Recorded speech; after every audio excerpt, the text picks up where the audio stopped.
జయ గారు, కృష్ణమూర్తి గారు, మన వేదిక అలంకరించిన వివిధ హోదాలో ఉన్నటువంటి ఉద్యోగులు చేస్తున్న సందర్భంలో కొందరు అభినందిస్తారు, కొందరు విమర్శిస్తారు. ఎప్పుడైనా కానీ సగం మంది కంటే ఎక్కువ మంచోళ్ళు అంటే చాలు. అందరు ఎప్పుడు అందరినీ మంచోళ్ళు అనరు. అందరు కొడుకులే తల్లిదండ్రులు మెచ్చుకోరు. అటువంటిప్పుడు ఓట్లు వేస్తుంటారు. మీరు మాత్రం నన్ను రెండోసారి నమ్మకంతో గెలిపించారు.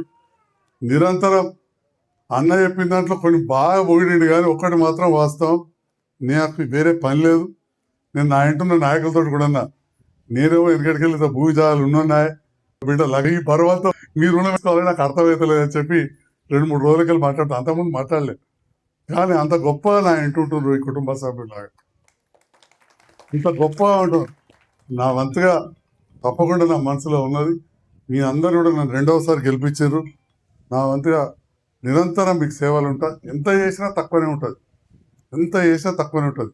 అందరూ అనుకుంటారు ఇంకా లేదని. మనది పేరుకు చాలా పెద్ద దేశం, జనాభా ఎక్కువ, కానీ కొద్ది పేద దేశం. ఇవాళ మన రూపాయి విలువ కూడా బాగా తగ్గింది.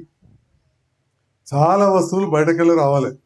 ఆ ఫోటో తీసేది కావచ్చు, సెల్ ఫోన్ కావచ్చు, ఈ ప్లాస్టిక్ కూడా బయటకెళ్ళి రావాలి. బయట దేశంకి రావాలంటే రూపాయి విలువ తగ్గిపోతే దీని రేటు పెరుగుతుంది. ఆ రూపాయి విలువ పెరగాలంటే దేశంలో ఉన్న మన రాష్ట్రంలో ప్రింట్ చేయం. దేశం ఇక ఢిల్లీలో ఎవరు ఉండరో మీకు తెలుసు. ఆ రూపాయి విలువ తగ్గితే మన విలువ తగ్గినట్టే. అది విలువ పెంచేటోళ్ళు గొప్ప.